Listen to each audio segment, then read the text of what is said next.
Assalamualaikum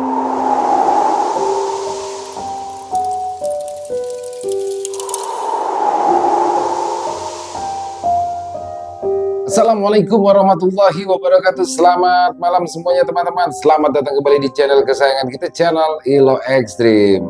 Dan semoga semua teman-teman dimanapun teman-teman berada selalu dalam keadaan sehat walafiat tanpa kekurangan satu apapun.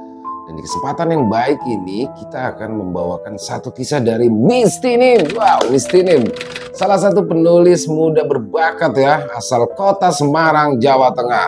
Dan sebelum masuk ke kisahnya, kami mengucapkan terima kasih sebesar-besarnya kepada seluruh teman-teman yang sudah selalu setia hadir, yang sudah selalu setia mendukung channel kami. Kami ucapkan terima kasih yang sebesar-besarnya karena kehadiran teman-teman lah kami selalu bersemangat berkarya di setiap harinya. Dan nggak pakai lama-lama lagi, langsung saja kita masuk ke dalam kisahnya. Mode horor. Petualangan yang berujung tragis. Jiwa yang terikat.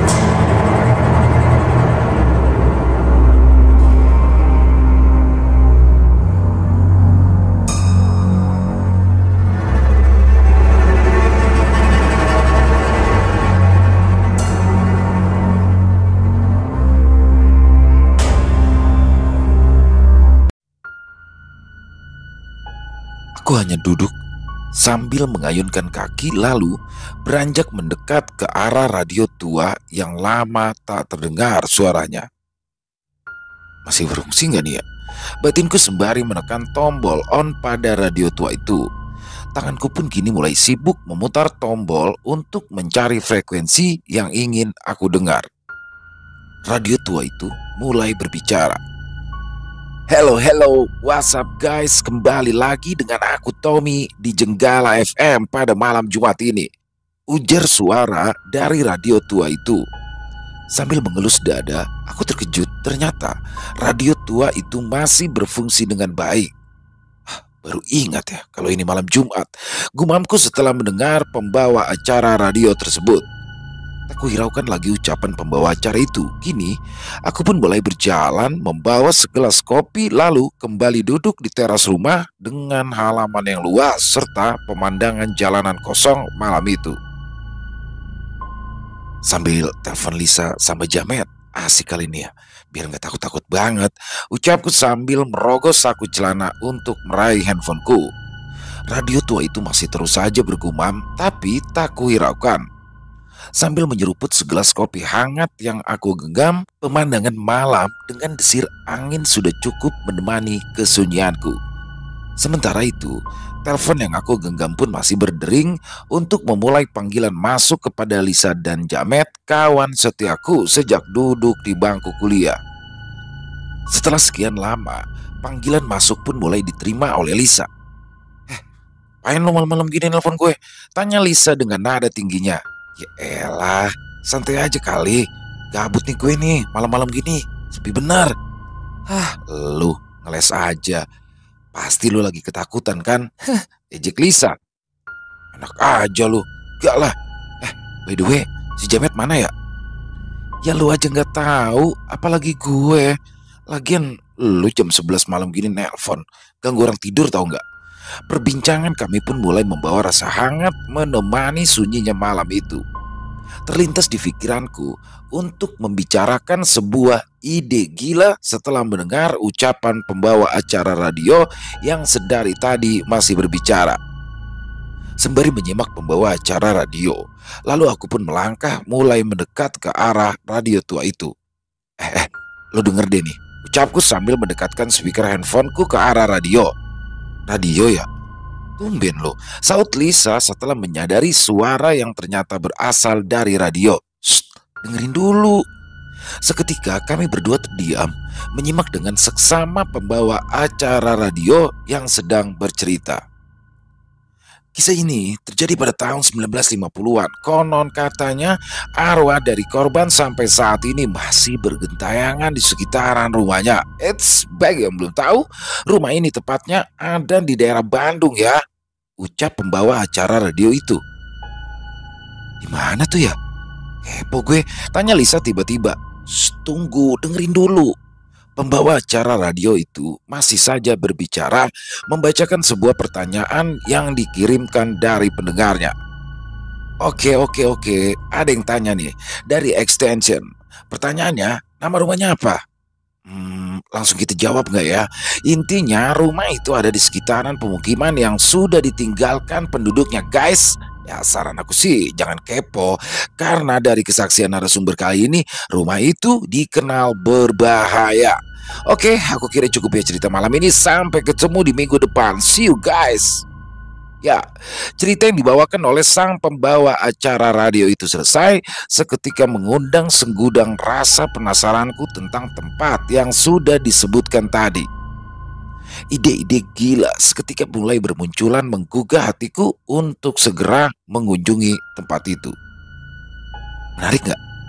Kalau gua kepo deh. Lu mau nggak kesana, Lis? Ah, ngigo lu. Gak deh kali ini.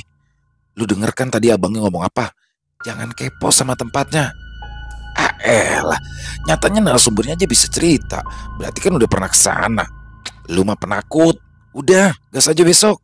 Lagi pula lu kan selalu aman selama ada gue sama Jamet. Aku pun terus mencoba membujuk Lisa untuk mengikuti ide gila yang ada di benakku. Ya udah, awas ya. Kalau sampai kali ini gue kenapa-napa, lu harus tanggung jawab. Slow, janji gue. Ya udah Lek, ngomonginnya besok aja. Kabarin Jamet aja dulu biar nggak miskom. Gue cabut dulu, bye. Telepon pun terputus. Perbincangan kami pun usai, ditutup dengan kegembiraan tiada tara dalam hatiku.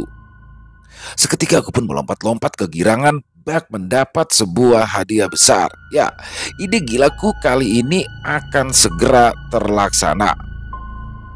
Ya, karena keesokan harinya juga kami akan berkunjung ke tempat yang sudah direncanakan. Setelah mempersiapkan rencanaku semalam, dengan rasa yakin, segeralah aku sampaikan kepada Lisa dan Jamet yang sudah duduk di halaman rumahku. Dengan semangat, aku pun mulai menunjukkan selembar kertas berisikan coretan tinta hitam yang terlihat seperti cakar ayam. Ini apaan ini? Kata Mobile Legend, tanya Jamet dengan wajah sedikit tertawa berniat mengejek tulisanku yang sukar dibaca. Dasar, coba sini ku lihat.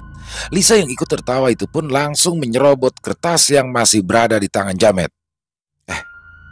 Lu semua setuju nggak kalau malam ini kita langsung berangkat ke sana? Ya, kalau gue sih gas aja. Tapi tanya Lisa tuh, berani nggak dia? Ngejek amat sih lu berdua. Biasanya tuh kita uji nyali juga bertiga, malah gue yang mimpin jalan, lu tuh berdua yang malah ngibrit. Ya, setelah perbincangan kami pagi itu akhirnya membuatkan tekad untuk berkunjung ke tempat yang akan dituju. Segeralah kami pun menyiapkan segala sesuatu perbekalan yang harus dibawa. Tak lupa, senter dan juga spirit box kami bawa beserta kamera malam yang selalu sedia dalam ranselku. Perbekalan kami ini sudah lebih dari cukup untuk seorang yang hobi uji nyali amatir. Tapi kami sudah cukup berpengalaman setelah sering mengunjungi beberapa tempat angker untuk membuktikan keberadaan mereka. Namun, kepergian kami kali ini membawa segudang rasa penasaran sekuat apakah penghuni tempat tersebut. Ya, karena setelah beberapa tempat yang sudah kami kunjungi tak pernah membuahkan hasil apapun. Hanya terlihat sekelebatan bayangan putih dan interaksi tidak jelas yang bisa kami tangkap dari sebuah kamera malam dan juga spirit box. Di sore harinya, sekitar pukul 18.20, kami pun segera bergegas mengendarai mobil Jamet yang akan membawa kami untuk menuju ke sebuah desa mati yang berada cukup jauh dari rumahku. Setelah beberapa penelusuran dan juga latar belakang cerita yang kudapat, satu-satunya tempat yang dimaksud adalah desa mati yang berada jauh di dalam pinggiran gedung-gedung tinggi Bandung. Mobil yang kami kendarai mulai masuk di area gang-gang kecil di sekitar pemukiman padat di daerah Bandung.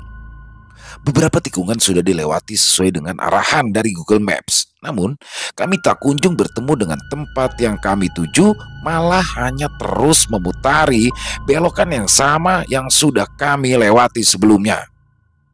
Udah malam nih.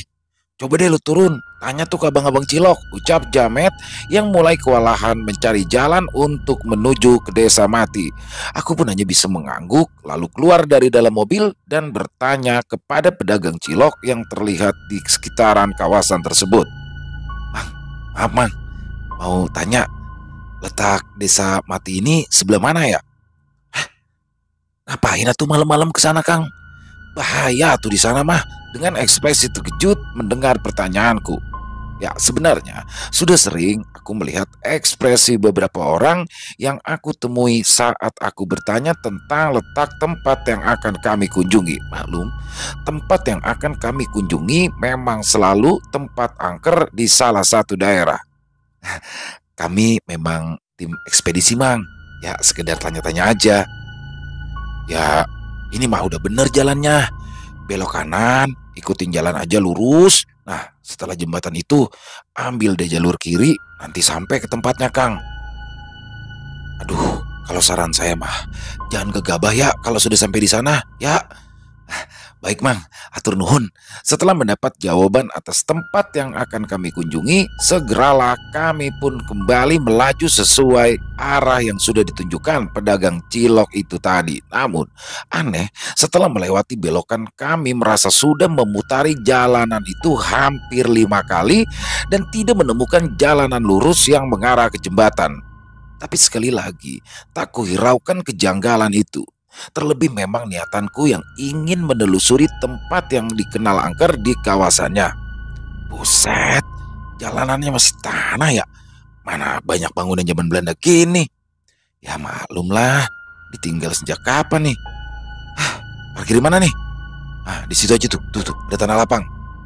Kami pun segera turun dari mobil sambil menghela nafas panjang karena telah berhasil menemukan tempat yang kami tuju setelah beberapa kali merasa disesatkan. Segeralah aku beranjak dengan membawa ransel yang berisi perlengkapan yang akan kami gunakan malam ini. Kamera malam siap? Aman, siap. Bisa, spirit box pegang baik-baik. Target pertama rumah gede itu ya. Konon katanya kejadian tragis dan gak masuk akal itu ada di sana. Aman, jangan lupa ya baca doa semua biar selamat, ujar Lisa. Kami pun segera melangkah dengan hati-hati. Bibir dan hati tak henti-hentinya memanjatkan doa kepada Tuhan Sang Pencipta. Headlamp yang kami kenakan menyorot sebuah bangunan megah bernuansa Belanda yang masih kokoh berdiri di sekitar bangunan lain yang terlihat sudah rusak. Aku pun memimpin jalan sambil mengintai keadaan sekitaran melalui kamera malam yang sudah aku genggam, tapi belum menunjukkan aktivitas apapun yang ada di sekitaran bangunan. Posisiku memimpin jalan, Lisa berada di tengah dan Jamet berada paling belakang. Langkah kami pun mulai masuk ke dalam ruangan usang yang berdebu. Keadaan dalam bangunan itu terlihat sangat kacau. Beberapa perkakas terlihat berserakan di lantai yang sudah mulai ditimbuni tanah. Hati-hati, di sini banyak serpian. Lis, udah ada interaksi belum? Tanya Jamet kepada Lisa yang bertugas membawa spirit box. Belum, dari kamera Alex juga belum, jawab Lisa. Kami pun mempercepat langkah berpindah dari ruang satu ke ruang lainnya. Tapi kami malah dikejutkan dengan sebuah kain putih yang menyelimuti lukisan besar yang terpampang di salah satu sudut ruangan. Spirit box yang Lisa genggam pun mulai mengeluarkan suara, pertanda alat itu sedang menangkap frekuensi kecil yang ada di sekitaran kami. Dengan segala rasa penasaranku, segeralah kubuka selembar kain putih yang menutupi lukisan itu. Buset, cantik bener. Jangan macem-macem deh di sini, seru Lisa dengan mimik wajah yang cemas. Siapa nih namanya? Elis, ucap Jamet sambil menunjuk sebuah tulisan yang ada di ujung lukisan itu. Udah, tutup lagi. Ingat, kita di sini cuma uji nyali ya, bukan berbuat hal yang konyol. Ucapku segera menepis pikiran buruk yang sedang berkecamuk di dalam benakku. Lanjut ruang sebelah bro, belum nemu apa-apa nih. Sayang kan kita jauh-jauh ke sini nggak ketemu setan. Aku dan Lisa sedikit terkejut dengan ucapan Jamet. Ya, Tidak biasanya Jamet gegabah dalam berucap, padahal kami sudah sering kali melakukan ekspedisi ke tempat-tempat angker sebelumnya. Namun Jamet tak pernah gegabah dalam berucap sebelumnya. Udahlah, lanjut aja. Lu jangan sembarangan ngomong di sini, Meta. Apaan tuh? Tuh kan, marah kan penunggunya. Dasar lu. Halo. Halo, suara samar tertangkap oleh spirit box, menandakan sosok tak kasat mata kini sedang berinteraksi dengan kami. Bro, kamera lu bro. Coy, cuma badan coy, kagak ada kepalanya. Ngedeket coy, ngedekot. Coy, ngedeket, lari. Aku masih diam mematung, sedangkan Lisa dan Jamet sudah lari tunggang langgang meninggalkan aku seorang diri. Tak kuhiraukan suara teriakan Lisa dan Jamet. Aku masih sibuk menangkap beberapa gambar sosok yang kini berdiri di hadapanku. Bagiku kali ini adalah hal yang keren setelah beberapa tempat yang aku kunjungi hanya mendapatkan sekelebatan bayangan putih, tapi kali ini jelas. Alex, gila lu, cepetan, lari. Aku pun terkejut kala mendapat genggaman erat dari Lisa yang mendarat di tanganku sambil berteriak lalu menyeretku keluar dari ruangan itu. Sementara itu, aku masih terus fokus melihat ke arah kamera malam yang masih tersorot ke beberapa ruangan yang kami lewati. Buset, ternyata gudang setan, ucapku sangat terkejut. Buset, ternyata gudang setan, ucapku sangat terkejut saat melihat beberapa sosok yang jelas tertangkap kamera malam yang masih aku genggam. Gubrak. Woi, ngapain sih lu masih di dalam? Kagak lihat kita udah lari duluan. Pengen dimakan setan lu. Jamet yang mulai terlihat kesal itu pun hanya memandang heran ke arahku sambil terus mencaci maki perbuatanku. Ya elah, gimana tuh setan mau makan kita? Kan setannya kagak ada palanya, jawabku dengan tujuan untuk mencairkan suasana. Nggak lucu lu tahu. Lu itu tadi diem di dalam hampir 30 menit gila. Gue nungguin lu di luar itu nggak berani masuk lagi. Gantian Lisa yang kini mulai mencaci maki. Dengan rasa bersalah dan juga rasa mengganjal kala mendengar ucapan Lisa, segeralah aku meminta maaf kepada keduanya. Sorry, gara-gara gue, tapi gue bentar doang kok di dalam. Gak mungkin lah gue 30 menit. Lah, lu gila ya? Lu gak sadar? Hah? Apa emang kerasukan lu tadi? Lu itu di dalam tadi dari jam 9, sekarang itu di jam setengah 10. Nah. Udah. Mending sekarang kita balik ke mobil dulu. Ada yang mau gue omongin juga ke lu, ucap Jamet lalu mengajak kami untuk kembali ke dalam mobil. Sebenarnya aku masih heran dengan di sini aku masih heran ketika mendengar ucapan Lisa yang sudah mengatakan jika aku di dalam tadi 30 menit. Ya, sebenarnya jujur, aku masih heran dengan ucapan Lisa yang mengatakan sudah 30 menit aku berdiam diri di dalam bangunan itu. Padahal aku merasa hanya sebentar, bahkan tidak ada dari 5 menit aku bergeming sambil terus menangkap beberapa gambar sosok itu. Gini. Coba deh sekarang lu ceritain segala rinci. Sebenarnya ini tempat apa dan lu itu tahu dari mana tentang tempat ini? Seketika suasana pun memanas dengan pertanyaan yang sudah dilontarkan oleh Jamet. Sementara itu Lisa menyimak dengan serius percakapan kami berdua. Sebenarnya ini itu tempat terkutuk. Banyak mayat dikubur di bawah lantai bangunan itu. Banyak mayat orang Belanda dan keturunannya yang masih tinggal di sini. Gua tahu tempat ini dari radio Med. Coba lebih rinci coba. Ya, dari artikel yang gue baca, dulu itu isunya setelah kemerdekaan, banyak keturunan Belanda yang masih tinggal di Indonesia yang dibunuh sama warga pribumi. Dan lu tahu, rumah paling gede itu dulunya milik orang Belanda. Dan ya, semua dibunuh karena khawatir keturunan Belanda itu masih punya niat jahat sama kita. Dan itu yang bikin tempat itu angker. Nah, terus lu gak cari tahu lagi kenapa tempat ini ditinggalin? Gue tahu, banjir bandang yang waktu itu gusur tempat ini. Tapi sempat ada isu lain. Setiap warga yang tinggal di sini selalu aja kena musibah. Bahkan setiap harinya ada aja warga yang meninggal. Terlebih, tiap ada orang yang niat tinggal di rumah itu selalu aja dapetin teror. Dan ngerinya lagi, banyak orang yang gandir di sana. Jelasku kepada Jamet dan juga Lisa. Oke.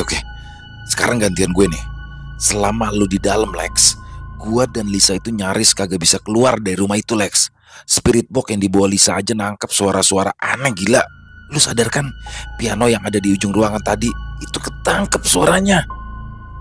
Bukan cuma itu, Lex. Setelah dengar penjelasan lu, gue coba narik kesimpulan. Siapapun yang datang ke tempat ini bakal celaka. Kita termasuk. Setelah tadi gue dengar suara dari spirit box itu yang bilang siapapun yang datang akan selalu terikat. Gue gak ngerti maksudnya, tapi gue harap kita semua bisa aman, ucap Lisa kali ini dengan mimik wajah lebih serius. Udah. Mending kita balik aja, kita selesain semuanya di rumah. Saling berkabar aja biar kita tahu kondisi masing-masing, oke? Kami pun lalu pulang dalam keadaan cemas. Seketika niatku kali ini menjadi hal yang paling buruk dalam hidupku. Perasaan bersalah selalu menghantuiku di sepanjang perjalanan. Terlebih rasa khawatirku terhadap Lisa yang sedari tadi tampak tak nyaman di sampingku. Wajahnya sudah tampak pucat. Ku genggam tangannya pun sudah terasa dingin. Setibanya kami di kediaman. Dah, lu hati-hati ya, Bu Lisa ya. Awas aja lo dia kenapa-napa. Aman bro. Yaudah, gue duluan ya. Malam hari setelah ekspedisi, aku pun mencoba menghubungi kawanku satu persatu. Tapi hanya kabar dari Jamet saja yang aku tahu. Beberapa malam setelahnya, aku pun tak mendapati kabar dari Lisa. Bahkan sekedar chatting pun kami tidak pernah setelah pulang dari tempat itu. Entah apa yang terjadi dengannya. Kurasa dia hanya ingin sendiri untuk sementara waktu. Beberapa panggilan telepon yang masuk dariku tak pernah diangkat oleh Lisa. Sesekali kembali ku coba telepon lagi, namun handphonenya tidak aktif. Hal itulah yang kini menjadi beban pikiranku beberapa malam belakangan ini. Perasaan khawatir dan juga perasaan cemas terus saja berkecamuk di pikiranku. Lalu ku beranikan diri bertanya kepada Jamet, tapi tak membuahkan hasil apapun. Jamet sama sekali tidak tahu menahu tentang keadaan Lisa setelahnya. Keesokan malamnya, aku yang sudah semakin cemas berusaha untuk menghubungi Jamet. Halo, ngapain sih bro telepon malam-malam gini? Suara Jamet yang terdengar serak. Aku tahu sebenarnya ia sudah tertidur. Bro, gue minta tolong boleh ya? Minta tolong apaan sih, Lek? Bilang aja udah, cepetan. Matt, besok kita samperin Lisa yuk. Asli, gue khawatir banget nih.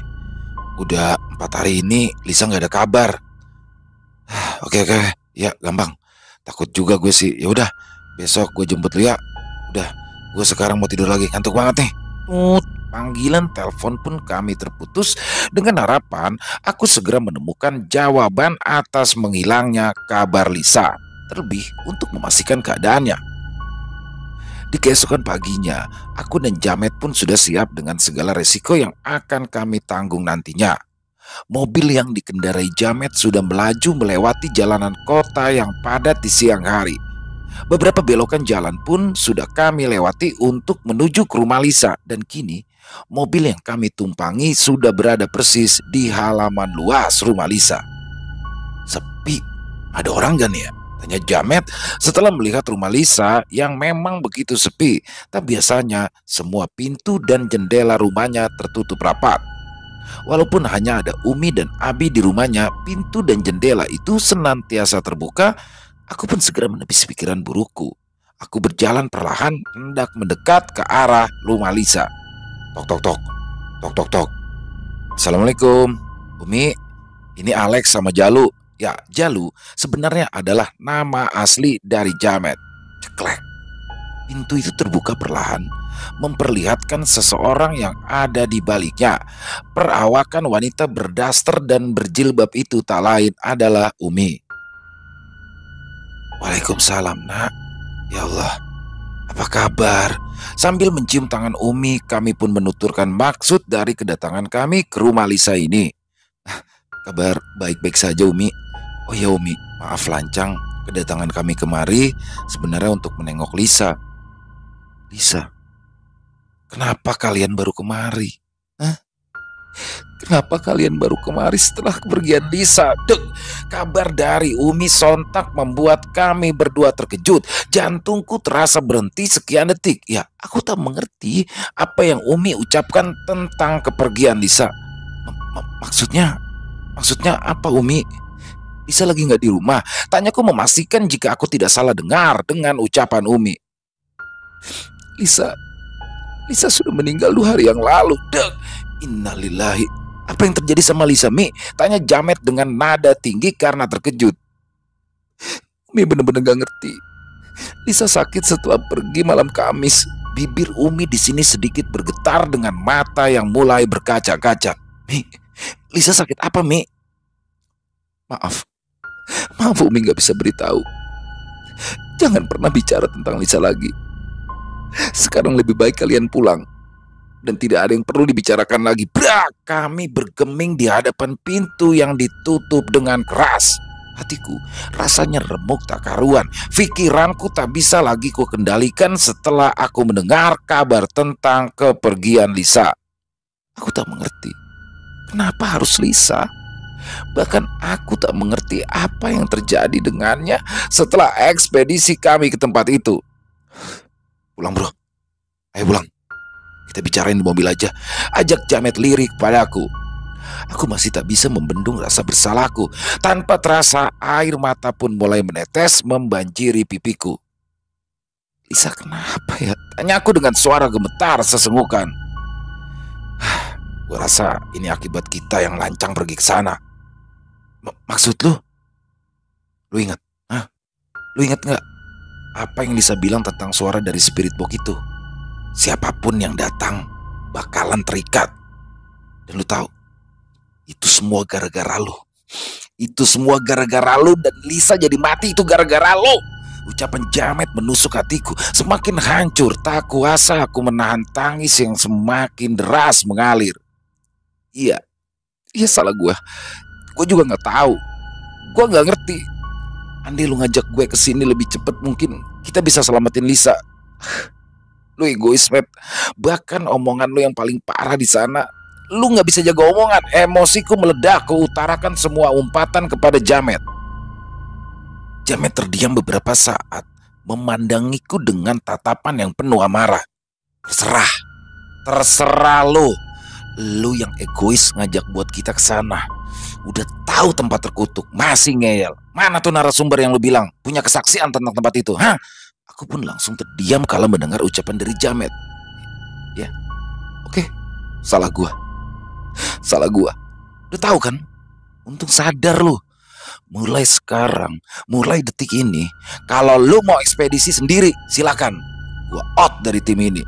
Tangisku kembali pecah. Aku tak menyangka niatanku yang berharap akan menjadi pengalaman yang hebat justru menjadi hal yang paling kusesali selama hidupku.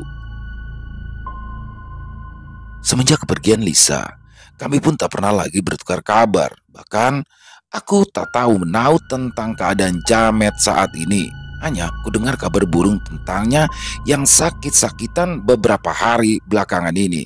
Tapi aku sama sekali tak ingin mencari tahu lagi tentangnya.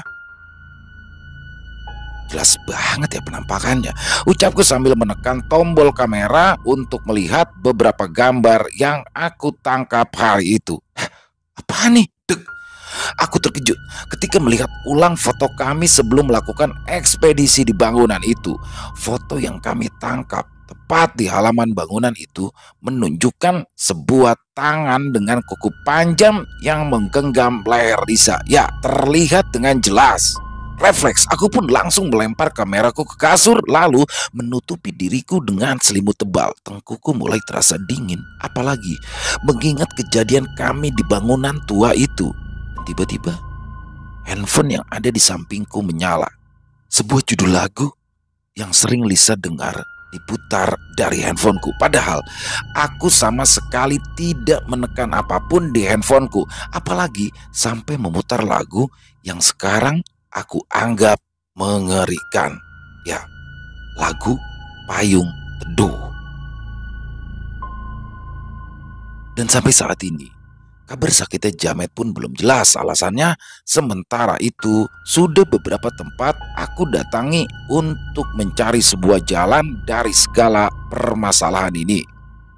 Beberapa dukun dan juga ustadz, bahkan orang-orang indigo aku temui. Tapi itu semua hanya membuahkan penerawangan singkat tentang keberadaan jiwa Lisa.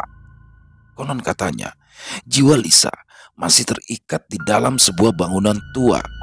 Dan sampai saat ini, aku pun masih mencari kebenaran tentang kutukan yang ada di sana. Mereka bilang, siapapun yang datang akan selalu terikat.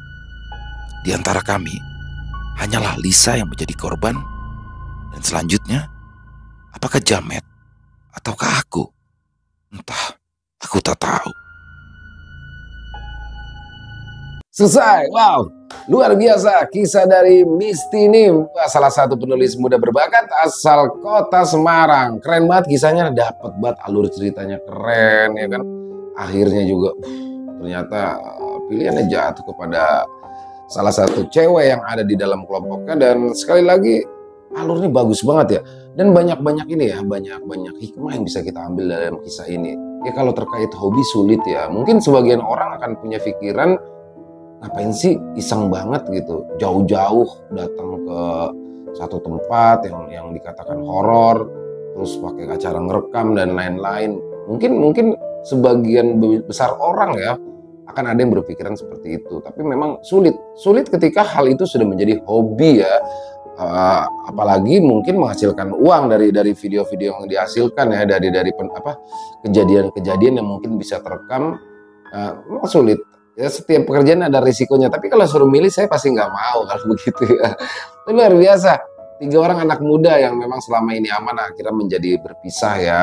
Yang satunya meninggal, yang 2 akhirnya bertengkar karena kejadian itu. Dan ya mungkin hikmah yang bisa kita ambil di situ adalah ketika ini kan kayaknya salah satu temennya ya yang berkata berkata kotor atau seperti kayak meremehkan gitu. Dan ini sih mungkin hal yang harus kita perhatikan ya, yang bisa diambil hikmahnya. Dan overall kisahnya keren banget, dan semoga teman-teman semua bisa terhibur ya, para pecinta, para penikmat horor, lebih khususnya kepada para subscriber dari channel ILO Extreme. Dan terima kasih Misty Nim ya, ditunggu lagi kisah-kisah terbarunya ya, yang pasti tidak kalah serunya, dan selalu semangat berkarya. Dan silakan buat teman-teman yang mungkin punya komentar lain atau pendapat lain tentang kisah barusan, bisa dituliskan di kolom komentar ataupun hanya sekedar saling menyapa. Insya Allah kami akan membalasnya satu persatu. Buat yang suka dengan videonya, yuk bisa diklik tombol like-nya, tombol jempolnya. Boleh juga videonya di-share dong ke teman-temannya, link videonya ya di-share ke teman-temannya ataupun saudaranya agar yang lain juga ikut terhibur. Dan buat yang baru bergabung, yuk diklik tombol merah subscribe-nya. Atau yang udah lama bergabung tapi ternyata oh iya lupa belum subscribe, yuk diklik tombol merah subscribe-nya. Jangan lupa lonceng notifikasi dinyalakan agar teman-teman selalu mendapatkan notifikasi dari konten-konten yang akan kami upload di setiap malamnya jam 7 malam waktu Indonesia bagian Barat. Untuk channel ILO Extreme kami upload jam 7 malam. Dan apabila ada teman-teman ya mungkin yang punya kisah horor misteri yang diangkat dari kisah nyata, yang berdasarkan pengalaman pribadi. Jadi pengalaman pribadi di sini nggak harus pribadi diri sendiri ya, bisa dari pengalaman keluarga ataupun dari pengalaman teman-teman. Kalau memang berkenan untuk dibawakan di channel kami, silakan bisa dikirimkan ke nomor telepon yang ada di bawah sini.